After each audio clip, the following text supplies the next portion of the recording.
This show is sponsored by idealworkspace.com, which promotes a healthier way of working through their adjustable standing desk. Check out their latest smart adjustable standing desk at altizen.com, ALTIZEN.com.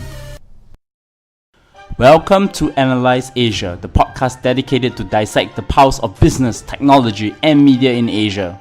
In this episode, I speak to Tim Kappan from Bloomberg in a two-part series on the most impactful news affecting Asia.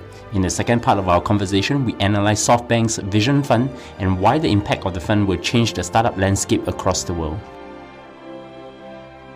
Welcome back with me, Tim Kappan, columnist in Bloomberg Black Flag.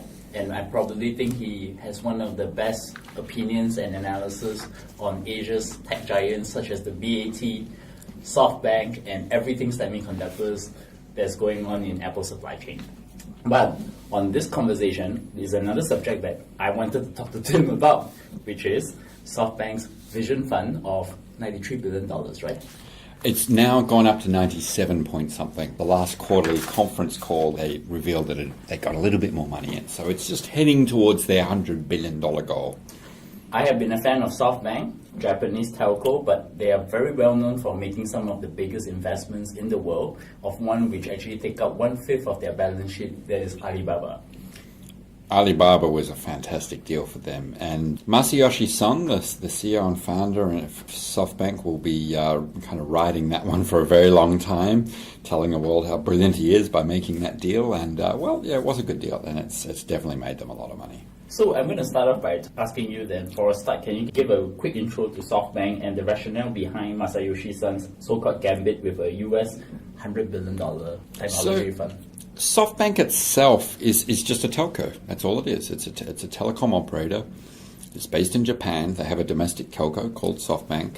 It accounts for about a third of revenue, but more than 50% of their profit.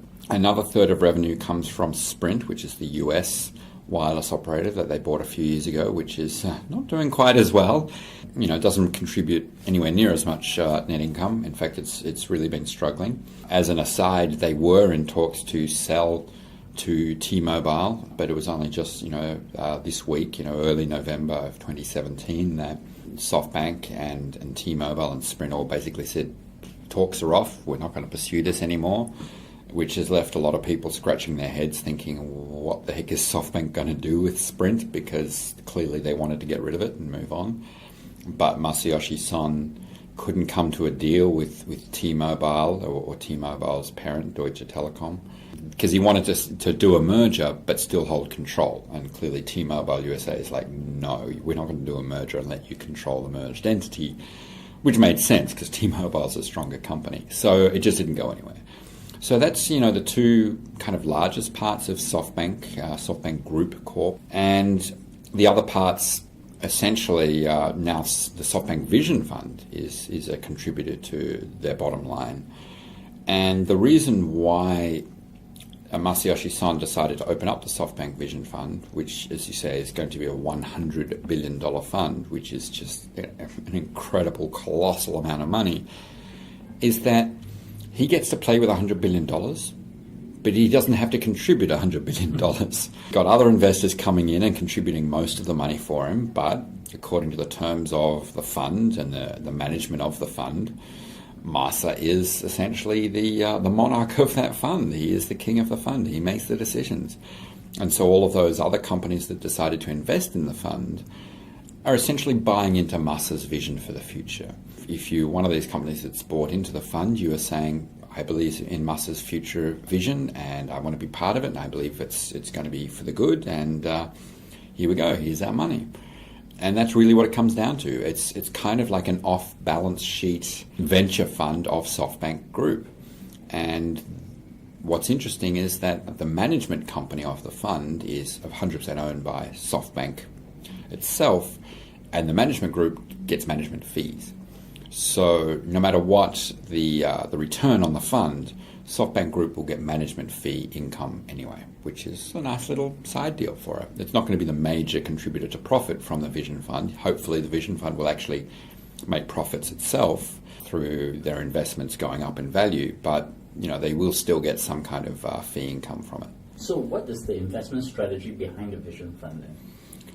To quote them, this is from their own statement, SoftBank Group created the SoftBank Vision Fund as a result of its strongly held belief that the next stage of the information revolution is underway.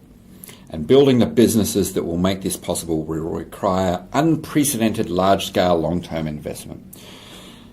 I mean, to cut a long story short, the simple way of saying it is that Masa believes that the next wave of technology revolution, as he likes to call it, will require massive investments in all sorts of big kind of businesses. Arm, for example, they bought out all of Arm, and SoftBank bought Arm, and now is going to transfer a portion of those shares to the fund. They've also bought shares in NVIDIA. And they basically want to go around the world and buy into these companies, not small investments. It's not a VC fund. It's not some kind of angel fund. It's big scale investments, billion-dollar investments. And they want to essentially put all that together in some kind of overarching platform that will tie all these component parts of the future internet, information revolution together. And so it's this massive big vision thing. Masa doesn't think small, he thinks big. And he needs a lot of money to think big. So that's really what it comes down to. That's the vision, that's the strategy. And part of that investment strategy also includes his belief that there is this whole technological singularity piece, right? Yeah, he believes, it's part of the SoftBank 2.0 vision that I guess a technology singularity. I don't know if he believes in the AI singularity, which is another thing. But yes, all of these component parts will fit together in future, and he wants to ensure that he's got all the components of this future technology singularity and combine it all together and create something even bigger from the sum of the parts. So who are the investors behind the Vision Fund then? Well, the biggest one contributing the largest share is the Kingdom of Saudi Arabia. They've gone really big on it. More than $40 billion of the 45 billion, of the 100 billion is coming from the Kingdom of Saudi Arabia. The other big investor is Mubadala. Mubadala is basically from the UAE, the United Arab Emirates. They're putting in about 15 billion. And then SoftBank's putting in 28 billion. But what's interesting is they're not putting in 28 billion of cash. It's actually, a lot of it's coming in kind. For example, they're putting their shares of Arm, which SoftBank bought before the Vision Fund was founded, they're putting those shares into the Vision Fund and basically taking it as a value, as an in-kind, so it's not a cash payment. Then we've got companies like Foxconn and Sharp, Qualcomm, Apple, they're all putting in minor amounts, Apple's got $1 billion, and so there's various others. And in future, I think we'll see some other names come in. But I think it's mostly closed in terms of the investor list.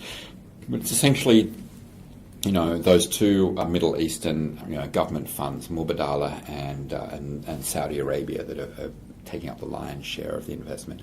And the others are really just to be part of the be along for the ride, Qualcomm and Apple. $1 billion is nothing to those companies, but they like to be, have their finger in the pie and keep tabs on what Masa is up to. SoftBank's Vision Fund is a league of its own against all the other funds out there. If you think about the early stage, it's not an early stage fund. Neither is the Series A to F fund. It could not even be counted as a mezzanine fund. So how are they compared against the best US funds out there? They essentially suck all of the oxygen out of the room when it comes to it's just so much money that there's no other major Silicon Valley fund that comes close. There really isn't. And then I don't think there ever will be. One thing about VC funds is that there's a certain benefit to being small because you've got more upside. When you're sitting a lot of money, you've got to deploy that capital, and it's very hard to make huge upsides when your investments are huge. You can get a 20 buy return when you invest $50 million in something. It's very hard to get a 20 buy return when you invest $1 billion in something. It can happen, but it's just much more difficult because then the company you're investing in has to scale to $100 billion or $500 billion. So it's just more and more difficult to be able to get the kind of scales of return that VC funds rely on. The Vision Fund, as we said, is not a VC fund. It's a different type of fund, and it really basically means that they're going to be much larger than anybody else. The big names out there, such as you're talking about PE funds. You've got Apollo, Blackstone, Goldman Sachs, KKR. Then you've got a whole lot of Silicon Valley VCs, and none of them are that big. I mean, Andreessen Horowitz is, $6 billion. That sounds like a lot of money. It is a lot of money. But not when you compare it to $100 billion. And so that's really the thing. And so going forward, if there's a great company out there that's of a medium size and, two companies want to invest in it, one of them is, say, Andreessen Horowitz, which is a very well-respected Silicon Valley fund, or SoftBank. One of these has, $5 or $6 billion. One of them has $100 billion. Essentially, SoftBank can outbid them and say, well, I'll pay more money for the stake. And that's going to be the biggest risk to Silicon Valley funds, is that they're just going to keep bidding up stakes. And if you're a startup and you've got someone saying, I'll give you $1 billion, and you've got someone else saying, I'll give you $2 billion for the same stake, well, who are you going to take the money from, right? You're going to take $2 billion for the same stake. And that's really going to be the big challenge for Silicon Valley. How do they compete with that? I find it very interesting because most of the big funds out there, whether it's Goldman Sachs or Blackstone, they are at least $20 billion fund. This fund is definitely out of range for everyone out there. So does that mean that SoftBank has the ability to make life miserable for all venture capitalists because they drive the valuations up and, as you said, suck out the oxygen? Yeah, I think it will for two reasons. I say it has the potential. I'm not saying absolute that it will, but it has the potential to cause a lot of problems for VC funds especially. And that's for two reasons. One is that they can essentially outbid any other fund who wants to get a stake. Imagine you're Uber, because they're in talks to buy a stake in Uber, or Lyft, which they may also do. And you're a VC fund and you're thinking of getting involved in the next Uber round. They could come in and say, well, I will pay more for this, and SoftBank would therefore get the gig, get the stake. And that makes it a very difficult decision for the other VC fund to say, well, either I outbid SoftBank for that stake or I lose out. And if you know about how, Silicon Valley VC funds work, FOMO is everything. Fear of missing out is everything. You don't want to be the VC partner who passed on the next big thing, right? If you're the VC partner who decided not to invest in Facebook or Google or even Uber, you kind of have egg on your face, right? So you don't want to miss out. And so if you miss out to SoftBank because you just couldn't afford to pay, that kind of hurts. But then there's a flip side to that is SoftBank does bid up an investment in a next company that could be the next big thing, the next mega unicorn. And instead of paying $1 billion, you decide you're going to pay $2 billion, and you do outbid SoftBank and you get the gig. Well, what happens is that your return in the future is going to be less, right? It's going to be a lot less, because if that investment then rises to be, your $1 billion investment rises to be $20 billion, that $2 billion investment rises to be $20 billion. It's a very different scale of return, and VCs make their money from huge scale returns on a few winners. And so that's the other risk, is that by bidding up the price, you're basically bidding down the potential returns on these startups that you're investing in. And that's also a very, very big risk for VCs. And I think that's something that they'd be very concerned about. Well, here's the interesting part. I have a different perspective to the problem. The venture capitalists should be doing between seed stage all the way to Series F funds, because that's where the real money they have been making through. But what has happened in the last couple of years in Silicon Valley is that everybody started to move upstream to the Series C onwards, Series D onwards, doing like 100 million, 200 million investment at one time. So basically what SoftBank really did is they basically cut off the entire top, the highline investment. Only the best startups will get to that range and basically do. Then the VC should just go back down to the funnel. I think that's true. Look at the smaller ones. I think many VCs will agree taking the opposite view to what I was just talking about, by saying, you know what, this is awesome. Our exit strategy can be SoftBank. They don't have to wait for an IPO. Yeah. They just, and in fact, there is talk of current investors in Uber selling out some or all of their stake in Uber to SoftBank Vision Fund, and they would get a nice, many times return, and they wouldn't have to wait for an Uber IPO. And let's remember, Uber isn't profitable, right? Mm-hmm. So if you're one of the early investors, say a seed, or an early, say an A or B round investor in Uber, and you've put in, a couple of $100 million, maybe $1 billion, SoftBank Vision Fund comes along and says, hey, I want to stake in Uber, as a VC, you're probably rubbing your hands with glee going, all right, take my stake. I've made my 20 times return. I get out right here. I get the cash back into my fund. My investors get a nice little payout. And then we can turn around and do the next Series A or Series B investment. And I think there will be many VCs who love the idea of all this cash basically coming in to buy them out. That's a good point. So maybe this will be the new business strategy for VCs. So coming to it, which are the companies that are actually invested by the SoftBank Vision Funds so far? Well, so far, there is talk about investing in Uber, but it hasn't happened yet.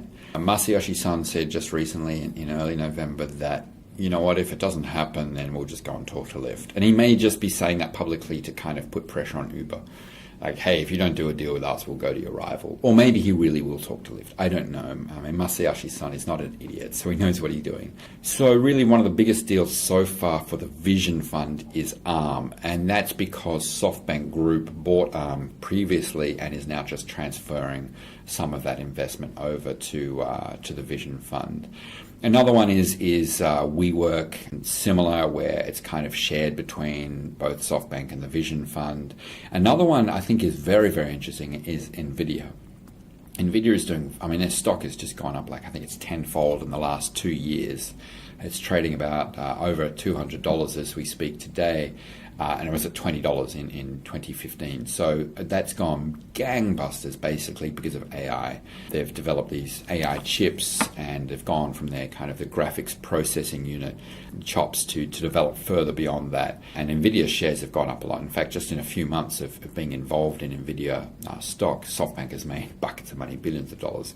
I don't know if that'll keep persisting, but they have pledged to basically transfer the NVIDIA shares from SoftBank to the Vision Fund. So that's happening. They do have a stake in Didi, which is, the Chinese ride-sharing company. They also have a stake in Flipkart, the Indian e-commerce startup.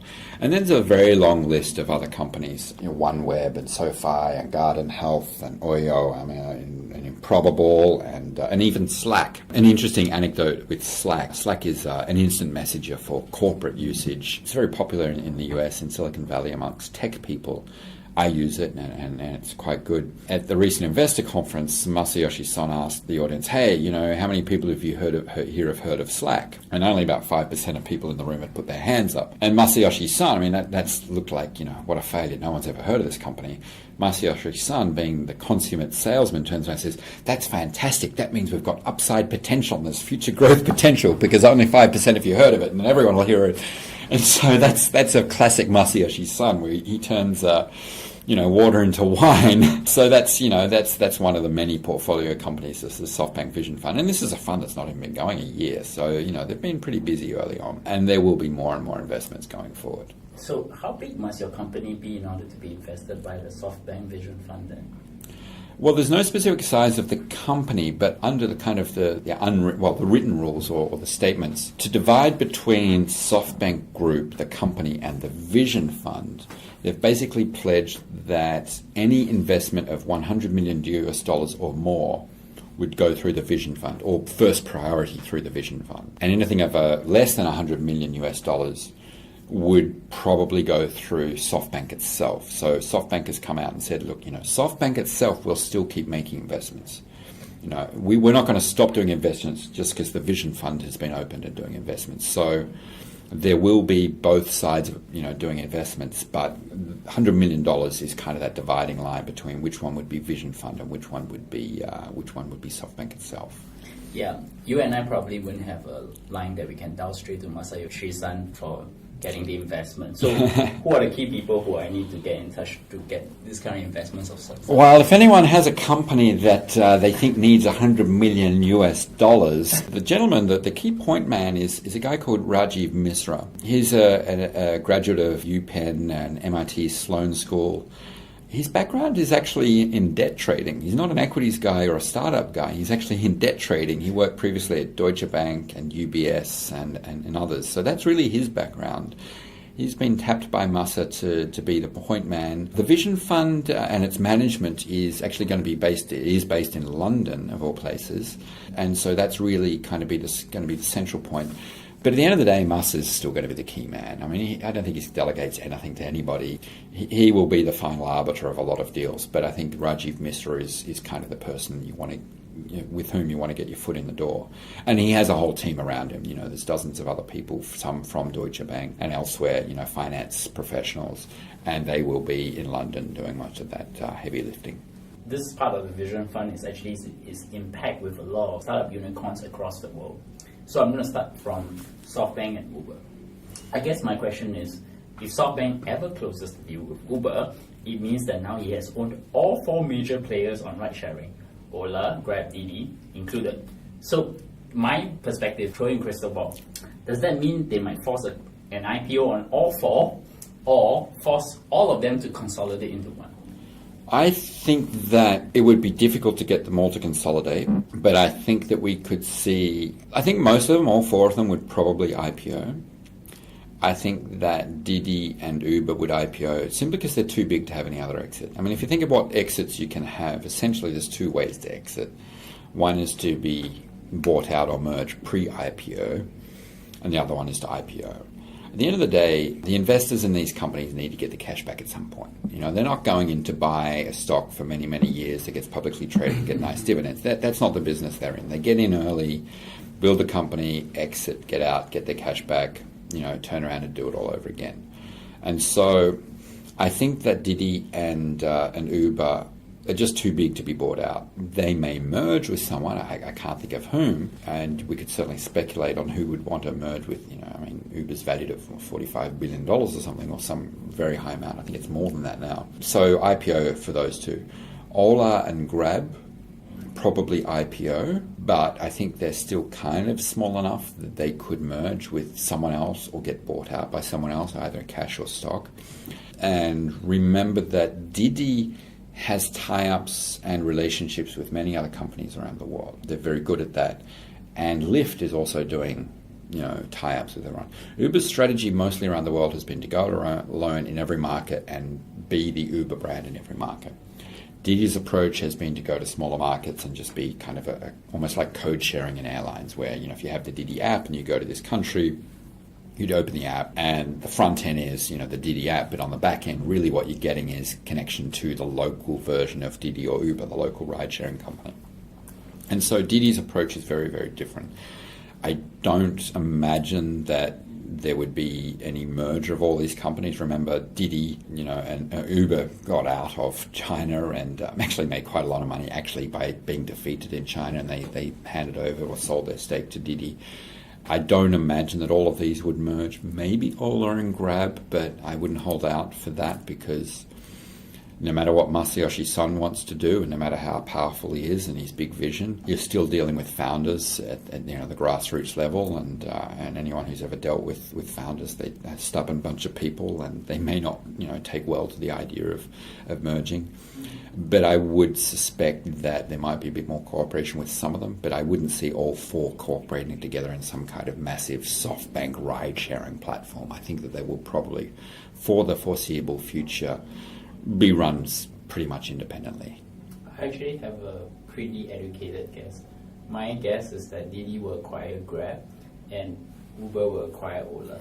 I think that would make sense. Because in terms of geography, in terms of also geopolitical alliances, China's influence in the Southeast Asia market probably will make Grab a much more suitable acquisition target to Didi than to Grab. And we have seen the Chinese moving into Southeast Asia. Yeah. Obviously, Alibaba has been moving into Southeast Asia, and Didi would, being a Chinese company, or Grab being, big in Southeast Asia, it would make sense.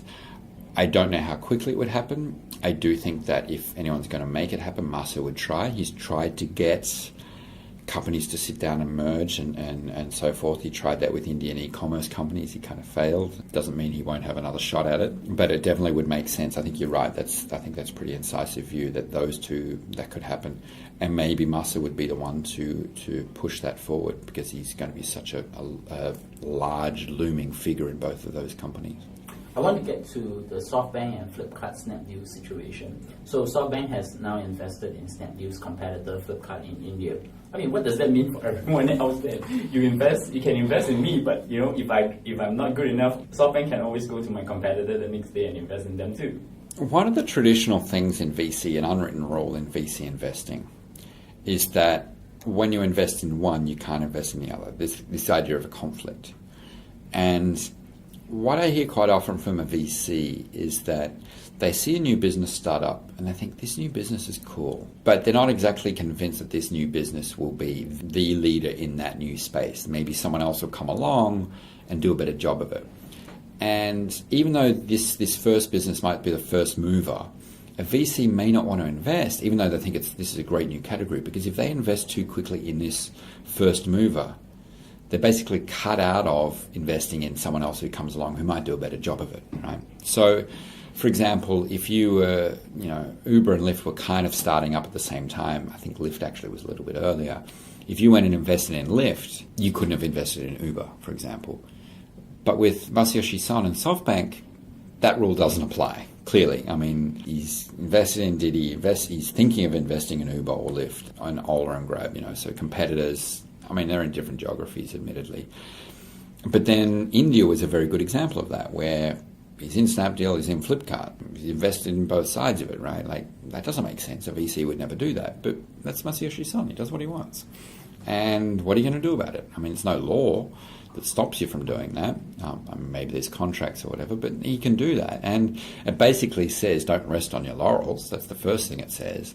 It also says that if you aren't Amazon in India, and if you're not Flipkart or Snapdeal, good luck. I think the future of Indian e-commerce, if you're not one of those top three mass companies, is probably niche e-commerce. Maybe it's groceries, maybe it's FMCG. Look at the things that Amazon has bought over the last few years. They bought, I think it was Dollar Shave. They bought a grocery company. They bought this company. They bought that company. They're going it alone with their own sportswear line. They're doing a lot of different things, and that would be the playbook for anyone in India. So maybe SoftBank would go into those niches, but when I say SoftBank, the Vision Fund might go into these niches, but the Vision Fund wants big king hitter kinds of investments, and so maybe those new businesses would be too small. But overall, it means that just because you've got SoftBank in your court now, on your side now, doesn't mean there will be a year from now. That's pretty good. So the last question on this: so what is the impact on the global startup ecosystem with a fund of such massive scale then? I think if you're a startup and you've got an idea that's like a big, massive scale, if you're thinking IoT and all those other, basically I would say any startup founder or potential startup founder should look at one or two videos of Masa on stage talking about his vision. Go out and build a company, scale it, and knock on the door, because he's got $100 billion, and there's even talk of raising a second fund of another 200, another $100 billion. He's going to be very, very hungry. He's going to be looking for companies to invest in, and that means that someone's going to have to create those companies. And so there's going to be a mass of companies wanting to probably tap into that when there's a lot of, for the longest time in this region, in Asia, people used to think that the key was to start up a company and then go and knock on the door of BAT, Baidu, Alibaba, Tencent. That was your exit strategy. And before that, it was like you start up a company, you'd sell it to Yahoo or Google, right? Now I think the new kind of strategy is you start up a company and you think about how you can sell it to SoftBank.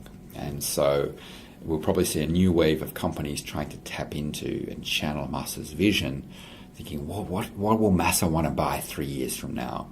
And they'll get to work on trying to build those companies today. Tim, it's always a pleasure. This time around, I got at least an hour of you to talk about Toshiba Deal and talk about the SoftBank Vision Fund. So I have two questions in the closing. The first one is, do you have a book, podcast, or anything you want to recommend to my audience that's relevant to your work and personal life?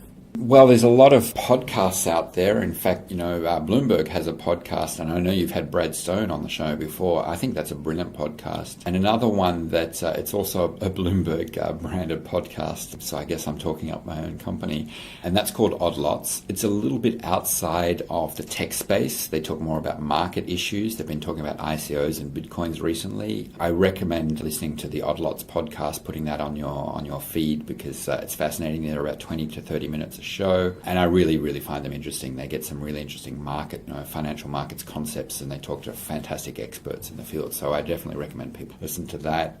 And frankly, a lot of the ones that I listen to are the ones that you've recommended in your podcasts over the last few months. So I'm listening to the same people you're listening to, I think.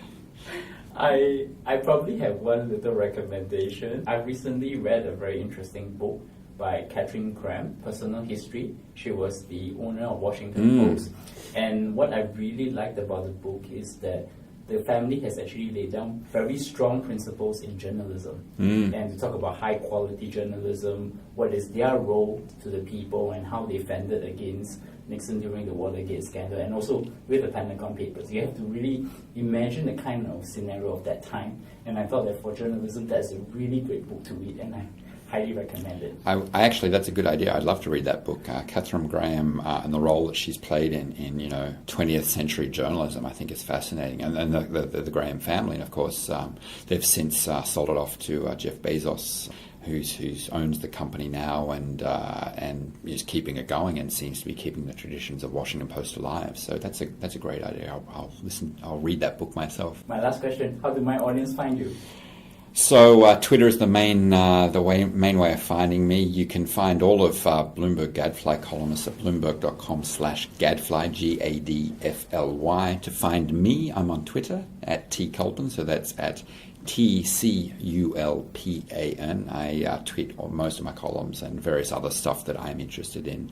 I'm very big on, of course, the hardware supply chain in Asia and basically everything from Korea to India and a lot of stuff in between. You can find me now at Bernard Leong, and of course, my.com.